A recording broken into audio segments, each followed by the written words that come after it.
Hi student, 8th question देखो। Draw a rough sketch of two triangles. की मतलब आ कि तुम मतलब रफ स्कैच बनाना दो ट्रायंगलों का, such that they have 5 pairs of congruent parts. इस तरह का बनाना वा कि उन्होंने जोड़े आ 5 पेयर्स कॉन्ग्रुएंट होन, but still the triangle are not congruent. फिर भी जी ट्रायंगल्स जी दो वो कॉन्ग्रुएंट ना हो। हाँ बच्चों, तुहानू मैं पिछे इंट्रोडक्शन दसिया वा ज़्यादा साइड्स इक्वल हो जाती है तिने, वो भी कोरसपोंडिंग, ठीक है। ਜਾਂ फिर दो एंगल तो इंकलूडिंग साइड हो जाती, ठीक बच्चों। तो ਜਾਂ फिर की होंदा वा 2 एंगल इंकलूडिंग साइड होंदी, तो ਜਾਂ 2 साइड तो इंकलूडिंग एंगल होंदा, तो ਜਾਂ के फिर की होंदा RHS। ये तो मैं प्रॉपर्टीज लिखाई है असी, ठीक है। ये चुने 5 पेयर्स ऑफ पूछी है, ठीक बच्चों। हुण आपां इस तरह की डायग्राम बनानी आ जिहदे नाल 5 पेयर्स साडे कॉन्ग्रुएंट होण। इहदा मतलब की आ कि 5 जोड़े साडे सेम होने चाहिए, ठीक है। हुण आपां इस तरह की डायग्राम तैयार करनी हैगी है। हाँ जी प्यारे स्टूडेंट्स, हाँ जी देखो 8 क्वेश्चन की सॉल्विंग ए मैं फिगर तैयार की है, ठीक है। ए देखो मैं BC साइड ली आ तो इधरों YZ लाइन ली आ, ठीक है। लाइन सैगमेंट इत्थे मैं एक लाइन मार्क की है, इत्थे भी एक लाइन मार्क की है। हाँ जी, तो मतलब की आ कि BC जी आ लाइन सैगमेंट वो YZ दे की आ इक्वल आ, ठीक है। हाँ जी मैं लिख सकती आ, हाँ जी BC इक्वल कि आ YZ ते। इस तरह जोड़ा B एंगल आ वो कितना है 50 का, इत्थे Z एंगल कितना वा 50 का, ठीक है। इसका मतलब है कि एंगल B एंगल Z दे इक्वल आ, ठीक बच्चों। हाँ जी इस तरह C ते कितने डिग्री का बनता पाया 70 डिग्री का, इधर X ते कितने का बनता वा 70 डिग्री का। इसका मतलब कि एंगल C एंगल X ते इक्वल आ, ठीक बच्चों। उस तो बाद किहड़ा बनता पाया आपां को, इत्थे मेरे को एंगल A कितने का बनता पाया 60 का, इधर मेरे को Y ते बनता पाया 60 का, ठीक बच्चों। हुण इधर देखो AC, इधर XZ आ। हाँ जी बच्चों, इत्थे भी मैं 2 लाइनां मार्क कीतियां, इत्थे भी 2 लाइनां मार्क कीतियां मैं, ठीक है। इसका मतलब कि ए साइडा की आ इक्वल आ। हाँ जी हुण मैं लिखांगी AC is equal to X ते Z। हाँ जी बच्चों 5 पार्ट्स इक्वल हो गए, 1 2 3 4 5। हाँ जी बच्चों हुण बचे आपां को AB लाइन सैगमेंट, इधर साढ़े को X ते Y लाइन सैगमेंट साढ़े को बच गया 6वें पार्ट वाली, ठीक बच्चों। ये जिहड़े पार्ट्स आपस च इक्वल नहीं आ, ठीक बच्चों। दे वेखण च भी लगन दे आ लाइन वड्डी आ ते आ लाइन की आ छोटी आ, ए कोल ए दे इक्वल नहीं आ, ठीक है। असीं 5 पार्ट इक्वल करते आ ते 6वां ने सानू क्या ही नहीं सी इक्वल करने वास्ते, ए कोल 6वां इक्वल कीता भी नहीं। हाँ जी बच्चों वैसे तो कंडीशन यो ही हुंदी ना भी इक्वल हो जान कॉन्ग्रुएंट होण, पर कॉन्ग्रुएंट निरे नहीं होने चाहिए, कोरसपोंडिंग कॉन्ग्रुएंट होने चाहिए। हाँ बच्चों इत्थे वेखो ये जिहड़े इक्वल ते आ गए, ठीक है। इसे शर्त आपां ये नहीं कह सकते कि ट्रायंगल जिहड़ी आ कॉन्ग्रुएंट्स हैं।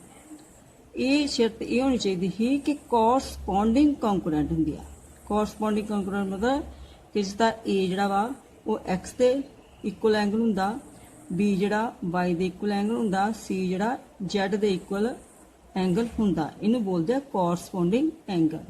मतलब किस तरह मैं तुहानू कहा भी ए जी चीज़ इहदे उपर रखण दे नाल ਇਹਨੂੰ ਕਵਰ ਕਰ ਜਾਂਦੀ। ਦੇਖੋ ਪਰ ਕਵਰ ਕਰਨੀ ਨਹੀਂ ਨਾ, 60 ਡਿਗਰੀ ਦੇ ਉੱਤੇ ਆਇਆ ਨਾ 50 ਤੇ 70 ਤੇ ਆਇਆ ਨਾ 50, ਐਗਲੋ ਨੇ ਕਵਰ ਕਰਨਾ ਹੀ ਨਹੀਂ ਆ।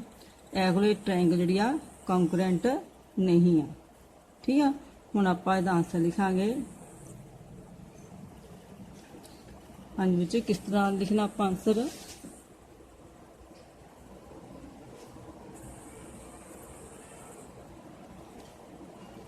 लिखना दे have 5 pairs of congruent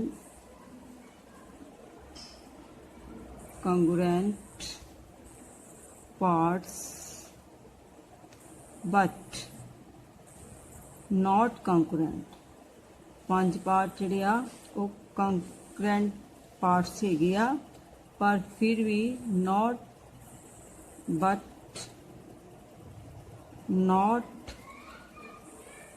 corresponding,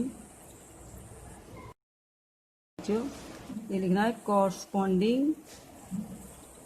concurrent part।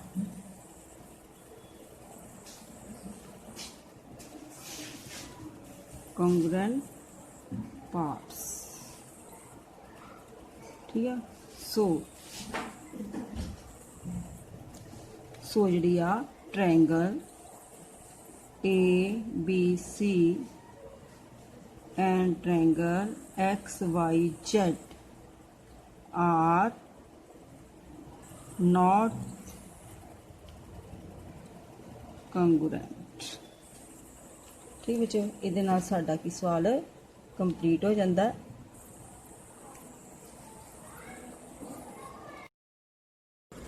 ਹਾਂਜੀ ਬੱਚਿਓ, 8ਵੇਂ ਸਵਾਲ ਦੀ ਸਟੇਟਮੈਂਟ ਤੋਂ ਹਮੇਸ਼ਾ ਮੈਂ ਜਿੱਥੇ ਸੋਲਵ ਸਮ ਕੀਤਾ ਉਹਦੇ ਨਾਲ ਹੀ ਸਟੇਟਮੈਂਟ ਲਿਖ ਦਿੱਤੀ ਗਈ ਆ। ਹੁਣ ਨਵਾਂ ਸਮ ਦੇਖੋ, ਇਫ ਟ੍ਰਾਇੰਗਲ ABC ਅਤੇ triangle PQR to be concurrent ਆ। ਕਹਿੰਦਾ ਜੇ ਆ ਦੋ ਜਿਹੜੇ ਟ੍ਰਾਇੰਗਲ ਜਿਹੜੇ ਕੰਕਰੈਂਟ ਆ ਤੇ name one addition pair of ਦਾ ਕੋਰਸਪੋਂਡਿੰਗ ਪੇਅਰ ਦਾ ਤੁਸੀਂ ਇੱਕ ਐਡੀਸ਼ਨ ਪੇਅਰ ਦਾ ਨਾਮ ਲਿਖਣਾ ਵਾ। ਤੇ ਉਸ ਤੋਂ ਬਾਅਦ ਕਿ ਵਾਟ ਕ੍ਰਾਈਟੇਰੀਆ ਡੂ ਯੂ ਯੂਜ਼, ਤੇ ਤੁਸੀਂ ਕਿਹੜਾ ਕ੍ਰਾਈਟੇਰੀਆ ਵਰਤਿਆ ਵਾ। ਹਾਂਜੀ ਬੱਚਿਓ, ਇਹ ਵੇਖੋ ਉਹਨੇ ਕੀ ਦਿੱਤਾ ਸੀ ਸਾਨੂੰ, ਐਂਗਲ B ਜਿਹੜਾ ਵਾ ਉਹ ਐਂਗਲ Q ਦੇ ਇਕੁਅਲ ਦਿੱਤਾ, ਉਹਨੇ ਆਪ ਹੀ ਖੁਦ ਦਿੱਤਾ ਕਿਉਂਕਿ ਇੱਥੇ ਵੀ 90 ਹੈ ਤੇ ਇੱਥੇ ਵੀ ਗਿਆ 90। ਉਸ ਤੋਂ ਬਾਅਦ ਉਹਨੇ C ਤੇ 2 ਮਾਰਕ ਲਾਏ ਆ, इधर R ਤੇ 2 मार्क लाए आ। ठीक बच्चों, इसका मतलब C एंगल किदे बराबर है R ਦੇ। ਹਾਂਜੀ ਬੱਚਿਓ, ਕੰਕਰੈਂਟ ਹੋਣ ਵਾਸਤੇ ਇੱਕ ਹੋਰ मतलब कि पेयर बनना चाहिए ਸੀ। ਹੁਣ ਆਪਾਂ ਵੇਖਣਾ ਵੀ ਕਿਹੜਾ पेयर ਬਣੇ ਕਿ ਟ੍ਰਾਇੰਗਲ ਕੰਕਰੈਂਟ ਹੋ ਜਾਵੇ। ਹੁਣ ਵੇਖੋ ਇਹ ਦੋ ਐਂਗਲ ਬਣੇ ਆ ਤੇ ਦੋ ਐਂਗਲਾਂ ਵਿਚਕਾਰ ਇੱਕ ਇਨਕਲੂਡ ਸਾਈਡ ਹੋਣੀ ਚਾਹੀਦੀ ਸੀ। ਠੀਕ ਆ, इधर भी 2 एंगल बने आ, इन्हां दे विचकार इंकलूड साइड होनी चाहिए। इसका मतलब आप कह सकते BC जिहड़ी साइड आ वो QR दे इक्वल आ। ये असीं एडिशनल पार्ट अपने कोलों लावांगे। ठीक है, फिर उन्हें पुछ लिया वा तुसीं किहड़ा क्राइटेरिया वरतिया। हुण वेखो किहड़ा क्राइटेरिया वरतिया गया, एंगल साइड एंगल, इहो क्राइटेरिया वरतिया गया ना। बस आपां इन्हां दा हुण जवाब लिखांगे। हाँ जो 9th क्वेश्चन का आंसर, हाँ जी आप एडिशनल पार्ट किहड़ा फिर ऐड किया वा, side BC is equal to side QR। हाँ जी, का जवाब की होया, additional part is side BC is equal to side QR। हाँ जी बच्चे, QR ही लिखना, RQ नहीं लिखना। ठीक है, हाँ जी। हुण वेखना कि इह किहड़ी प्रॉपर्टी यूज की गई सी, आई यूज्ड ASA। उस वेख्या ना 2 एंगल तो एक साइड आ, साइड जी इनकलूड आ, एवरो साइड नू एंगलों के विच ही लिखना है वा। ठीक है, कंग्रेंस रूल। मुझे 10वां सम देखो, explain by triangle ABC concurrent triangle है FED। हाँ जी, ये एक्सप्लेन करना वा कि क्यों कंकरेंट आ। हाँ जी बच्चों, यह तुहानू ट्रायंगल 2 दी गई आ ABC। ठीक बच्चों, तो इधरों यह ट्रायंगल दी गई आ। ठीक है, ਹੁਣ ਪੜ੍ਹਨਾ ਕਿਸ ਤਰ੍ਹਾਂ ਹੈਗਾ ਆਪਾਂ ਦੇਖੋ, ਇੱਥੇ ਉਹਨੇ ਆਪਾਂ ਮਾਰਕ ਕੀਤੇ ਹੋਏ ਨੇ, ਠੀਕ ਆ, ਉਹਨੇ ਪੁਆਇੰਟ ਮਾਰਕ ਕੀਤੇ ਆ। ਟ੍ਰਾਇੰਗਲ ਜਿਸ ਤਰ੍ਹਾਂ ABC ਪੜ੍ਹੇਗਾ ਨਾ, ABC, ਇੱਥੇ ਸ਼ੁਰੂ ਕੀ ਹੁੰਦਾ F, ਹੈ ਨਾ। ਇਹਦਾ ਮਤਲਬ ਕਿ ਆਪਾਂ ਇੱਥੋਂ ਪੜਾਂਗੇ FED, ਇੱਥੋਂ ਪੜ੍ਹਨਾ ਸ਼ੁਰੂ ਕਰਾਂਗੇ, ਠੀਕ ਬੱਚੋ। ਹੁਣ ਇਹਦਾ ਆਪਾਂ ਇਹਦੀ ਸੋਲਵਿੰਗ ਕਿਸ ਤਰ੍ਹਾਂ ਕਰਾਂਗੇ। ਹਾਂਜੀ ਬੱਚਿਓ ਦੇਖੋ,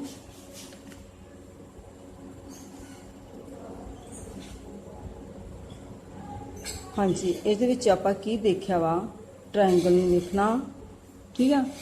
ਇਹ ਜਿਹੜੀ ਟ੍ਰਾਇੰਗਲ ਹੈਗੀ ਆ, ਇਹਦੇ ਚ ਵੇਖਣਾ ਵਾ ਕਿ ਕੀ ਸਾਨੂੰ ਗਿਵਨ ਹੈਗਾ ਵਾ। ਹਾਂਜੀ ਸਾਨੂੰ ਇਨ ਟ੍ਰਾਇੰਗਲ, ਇਸ ਟ੍ਰਾਇੰਗਲ ਚ ਆਪਾਂ ਲਿਖਾਂਗੇ ਇਨ ਟ੍ਰਾਇੰਗਲ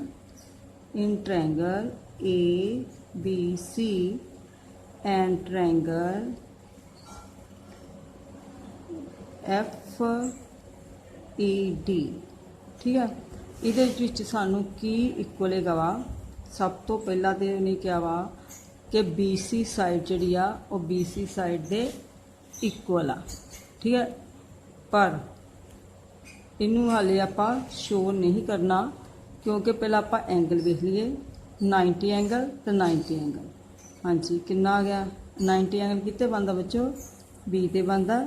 ਹਾਂਜੀ ਤੇ इधर कितने बनता वा E ते, ठीक बच्चों। हाँ जी यह बन गया B जोड़ा वा वो E ते बनया। उस तो बाद देखो B E ते आ ते A जोड़ा A ते 2 लाइना लगिया पिया वा।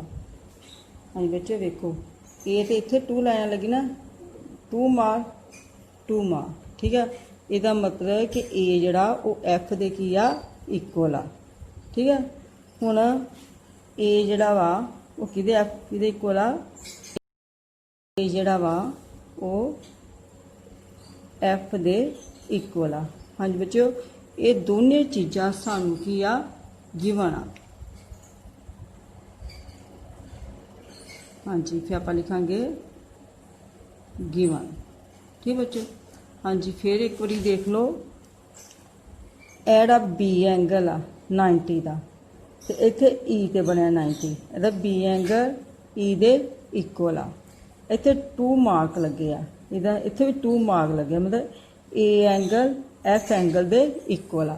तो इसे तरह आपां इहड़ा चीज़ आ लिख दी है, ठीक है। ये गिवन आ। हाँ जी बच्चों जो 3 एंगल इक्वल आ, है ना, तो ਹੁਣ ਜਦੋਂ ਇੱਧਰ ਆਪਣਾ ਵੇਖਣਾ ਵਾ, ਪਰ ਇਹਦੇ 'ਚ ਜੇ ਆਪਾਂ ਕਹਿ ਦਈਏ ਕਿ BC ਜਿਹੜੀ ਆ ਉਹ ਜਿਹੜੀ ਆ ED ਦੇ ਇਕੁਅਲ ਆ, ਪਰ ਕੋਈ ਕ੍ਰਾਈਟੇਰੀਆ ਕੰਕੂਰੈਂਟ ਦਾ ਇਹਦਾ ਹੈਗਾ ਨਹੀਂ ਆ ਜਿਹੜਾ ਇਹ ਦੱਸੇ ਕਿ 2 ਐਂਗਲ ਇਕੁਅਲ ਹੋਣ ਤੇ ਵਿੱਚ ਇਨਕਲੂਡਿੰਗ ਸਾਈਡ ਜਿਹੜੀ ਇਕੁਅਲ ਨਾ ਹੋਵੇ, है ना। कितने नहीं ना रूल हैगा सी भी 2 एंगल जिहड़े बनते आ उहदे विच जिहड़ी साइड जिहड़ी आ इनकलूड हुंदी भी उहदे 2 एंगलों दे विच इनकलूड जिहड़ी साइड हुंदी आ वो इक्वल होनी चाहिए। कहण दा भाव कि साडे कोल जां ते आ साइड इक्वल हो जांदी तां भी ठीक सी, पर साडे कोल ये साइड जिहड़ी इक्वल नहीं आ, साडे कोल आ इक्वल आ। ਇਹੋ ਇਹਦਾ ਆਪਾਂ ਨੂੰ ਹਾਲੇ ਕੋਈ ਫਾਇਦਾ ਨਹੀਂ ਲਿਖਣ ਦਾ ਵੀ ਜੇ ਕਹਿ ਦਈਏ, ਠੀਕ ਆ। ਹਾਂ ਇਹ ਹੁਣ ਆਪਾਂ ਕਹਿ ਸਕਦੇ ਆ ਕਿ ਜੇ ਕਿਸੇ ਟ੍ਰਾਇੰਗਲ ਦੇ 2 ਐਂਗਲ ਇਕੁਅਲ ਹੋਣ ਤੇ ਉਹਨੂੰ ਤੀਜੇ ਐਂਗਲ ਨੂੰ ਇਕੁਅਲ ਹੋਣਾ ਹੀ ਪੈਣਾ ਵਾ, ਠੀਕ ਆ। ਆਪਾਂ ਕਹਿ ਸਕਦੇ ਆ ਕਿ ਐਂਗਲ ਜਿਹੜਾ ਵਾ C ਜਿਹੜਾ ਵਾ, ਹਾਂਜੀ ਉਹ ਕਿਹਦੇ ਬਰਾਬਰ ਹੈ, D ਦੇ। ਤੇ ਐਡੀਸ਼ਨ ਕੀ ਦੇਵਾਂਗੇ ਆਪਾਂ ਬੱਚਿਓ, हाँ जी की देवांगे आप कि थर्ड एंगल आ वो थर्ड एंगल दे इक्वल आ, यो देवांगे ना आप। हाँ जी फिर आप कहांगे थर्ड एंगल जिहड़ा वा, थर्ड एंगल जिहड़ा वा वो थर्ड एंगल दे इक्वल आ, ठीक है। हुण बच्चों थर्ड एंगल जिहड़ा वा, थर्ड एंगल ते मैं लिख दिता वा कि जिहड़ा वा C एंगल D दा इक्वल आ। क्यों इक्वल हो गया कि थर्ड एंगल जिहड़ा वा थर्ड एंगल दे इक्वल आ, ठीक है। ਇਹਦਾ ਕਾਰਨ ਆ, ठीक है। ਹਾਂਜੀ, ਕਿਉਂਕਿ ਜੇ ਦੋ ਐਂਗਲ ਕੋ ਇਕੁਅਲ ਆ ਤੇ ਤੀਜਾ ਐਂਗਲ ਨੂੰ ਇਕੁਅਲ ਹੋਣਾ ਹੀ ਪੈਣਾ ਵਾ। ਹਾਂਜੀ, ਹੁਣ ਉਸ ਤੋਂ ਬਾਅਦ ਆਪਾਂ ਇਹਦੇ ਵੱਲ ਆ ਜਾਈਏ। ਤਿੰਨੇ ਐਂਗਲ ਇਕੁਅਲ ਹੋ ਗਏ, ਇਹ ਵੀ ਇਕੁਅਲ ਹੋ ਗਿਆ ਨਾ, ਇਹ ਐਂਗਲ ਇਹਦੇ ਇਕੁਅਲ ਹੋ ਗਿਆ, ਠੀਕ ਆ। ਪਰ ਫਿਰ ਸਾਡੇ ਕੋਲ ਕੋਈ ਸ਼ਰਤ ਨਹੀਂ ਆ, ਕੋਈ ਰੂਲ ਨਹੀਂ ਆ ਕਿ ਤਿੰਨੇ ਐਂਗਲ ਇਕੁਅਲ ਹੋਣ ਜਾਣ ਤੇ ਜਿਹੜੀ ਆ ਟ੍ਰਾਇੰਗਲ ਜੂ ਵੀ ਕੰਕਰੈਂਟ ਹੋਵੇ, ਠੀਕ ਆ।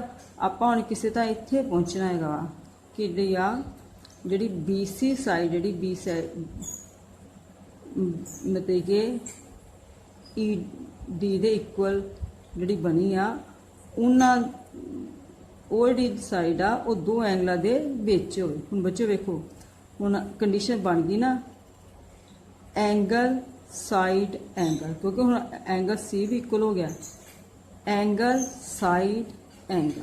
ਹੁਣ ਜਿਹੜੀ ਮਤਲਬ ਕੰਡੀਸ਼ਨ ਹੈਗੀ ਸੀ ਸਾਡੇ ਕੋਲ ਐਂਗਲ ਸਾਈਡ ਐਂਗਲ ਦੇ ਨਾਲ ਟ੍ਰਾਇੰਗਲ ਕੰਕਰੈਂਟ ਹੁੰਦੀ ਆ, ਉਹ ਸਾਡੇ ਕੋਲ ਸ਼ਰਤ ਪੂਰੀ ਹੋ ਗਈ ਆ, ਠੀਕ ਬੱਚੋ।